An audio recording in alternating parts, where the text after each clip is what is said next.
SMX oli mutini yongezako katini baseline ngantini jikubise gono fefe busiwo anti bakaiza fefe busiko alongside the SMX ya man yagala owo yagale ne X and ne SMX Jambo yegenda kunomya obulamo genda buntamya yo I name just steady black man SMX media nalo keep it locked.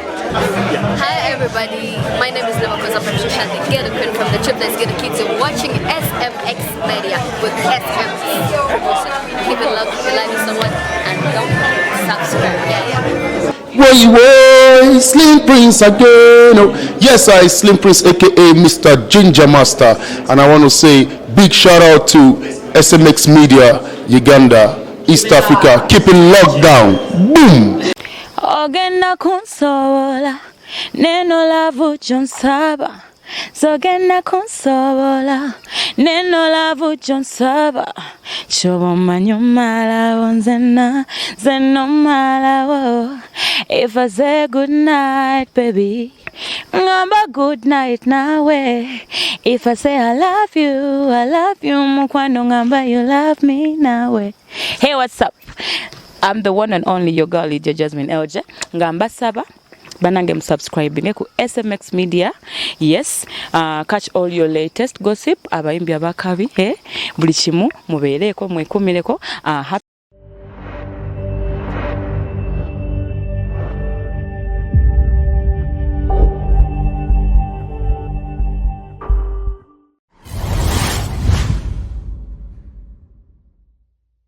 Kananga.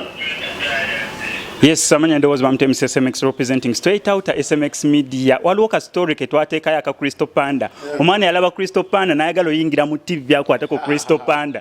Nayo olwamala bambi Crysto Panda ekyasinga osanyusa abantu n'ensonga lwaki ndi wano onako olwaleero. Nti abantu bagamba Crysto Panda n'omutima omulungi. Olaba abantu bava mu bende n'onsonyi otandikira mu bende. No. Kichakabi mwana muri mutyaba chali banga bali abanda ababangoberera. N'aba believing mu mikibi yankola n'abagala byenkola. N'awatayagala byenkola ojja kubyagala one day. Just keep on following. Wobanga following nenga tuyagala byenkola kitegezo byagala. So wando ojja kubyagala nawe atabyagala. Ababyagalira mu nkukutwe na alaba naye natalayikinga naye. No omuntu watuko ku following ku social media nenga takwagala kitegeeza kwagala nenga yeyisaako. So why chobo yagala okumanya eri omuntu ebifa ku muntu gwotayagala. That means omwagala nenga you just jealous.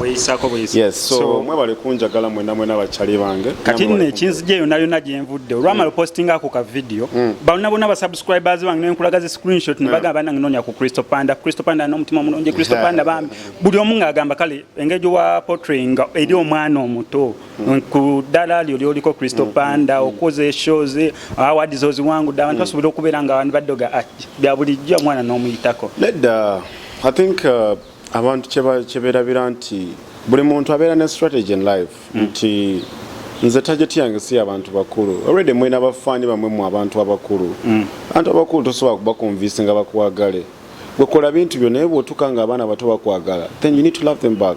So as a person what I'm doing is to create my own fan base. So nze nyina fan base nene nnyo mu high school. I think right now there's no entertainer who is loved in high school like Crysto. So kati I believe in the next 5 years obwana tebujja kunjagala era bujja gamba bujja kuba bwematiramu bugamba kati wajja kubeerayo omwana omuteeyo ate akula ng'ayingira high school.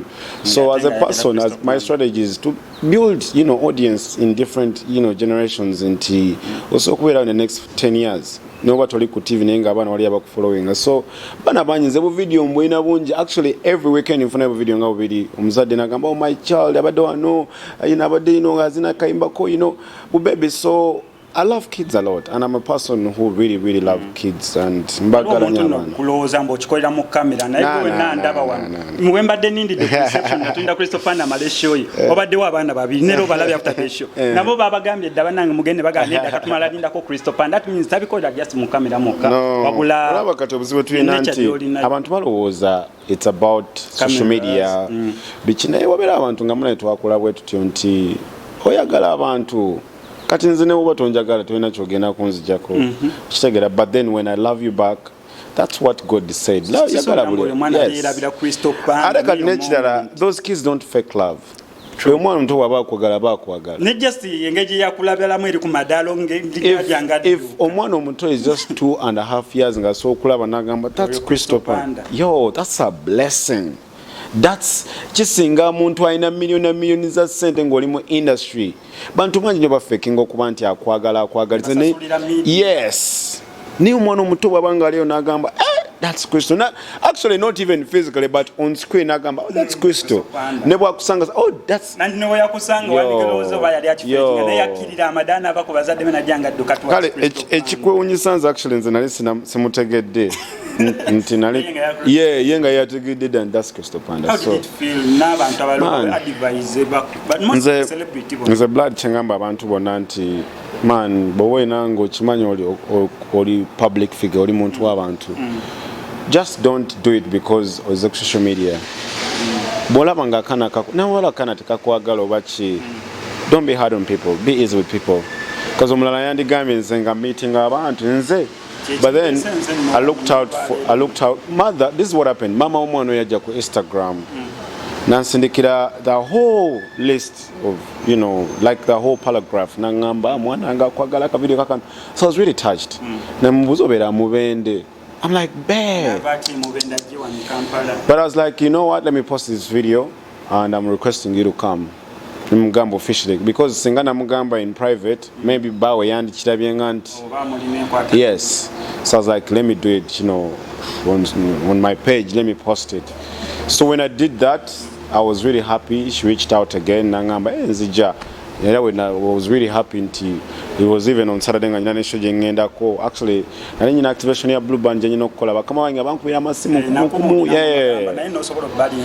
so nemba linda solo linda omwana Crysto Panda nga tuvuddeyo keyo kati sanyusa nnyo n'okubeera nga nkola eno interview kubanga we had the same dreams ojjukirako ebisera bya Youth Voice katika kulaga kufana bana ngenda kubaterako ko screen soko olabe oyo gaya ali mu nsondo omumanyo mbera o Crysto Panda. That's me, my brother. That's so obadde ne passion kuva ku Youth Voice ngabala babategeera babayita by names naye kusinza ku hasozo walike I've seen you kafana ke mulaze ni mu kifana ni Crysto Panda ne hasoze nzirabye the one of the person nyeninzo gamambo Crysto Panda hasolinze naye kweche ekintu kyoyagalira ddala kwanga lyo yagala TV ona akayimba ketutamanyi kali akayimba kaka oba yali collab chi nayo dieta baji playing no feeling happy nayo muntu ayinzo ga Crysto Panda just avudde obuvina atuuka so haso no kulyagala ekintu so that no I think it's basically about, you know, you loving what you do bobango yagala chicho yagala teri agenda kukakola cho yagala it starts with, that's why I'm saying for you to be a star you're already a star if you believe you're a star kubanga serious nze ngendo tuko kula ku bine nyimba zo ulimba ndo kebedeko oli 1.5 million abayimba bamba badde bana no limba oli 1 point naye tuvudde ku Youth Voice goyagala TV cho yagala oyagala presenting no it's about knowing what you want. It's about knowing your value. No muziki ngoli na go presenting and music. I'm glad ndi wanokola interview ku muntu gwe twalina mu audience. Ne yo already ngali ku TV ne music naye ngamukozi. Man eranze chengeza kugamba abana wali nti bobo ine chiroto nga wekiririza and don't listen to what people say. A lot of people discourage me ngabangamba chigwa TV presenter, that's why I call music.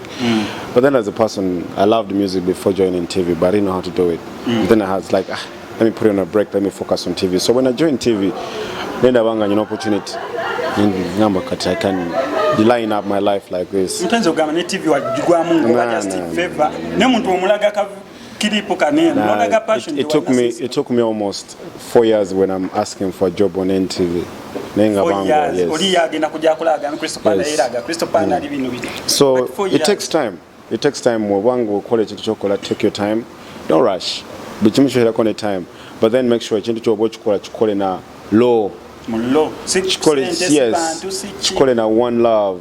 Chikole na yes. Thank you. Crysto Panda onyirira nga tumaliriza kama zima mu low fit Crysto Panda musajja anyirira nabyo nambira bwana tusibule ba SMX Media subscribe bachali bange mwana nyina akayimba akapya ka Monica oli malufuka uta hitting eto release kayimba kabi mwana anti nakasambolinze mu ku bantu abo bonna anti nakalabye olimba hit abantu batansolu hashtag ngate mu mafulu mwana kayimba kapya kaja bacha Monica abachali bange mkanonyeko kagenda bakafuluma anytime now. Check on my YouTube channel, that's at Crysto Panda. Bagala nyo mama no manya no tai na yewe ya cha no manya kapo ya wamba no manya Yebiruma bayaye.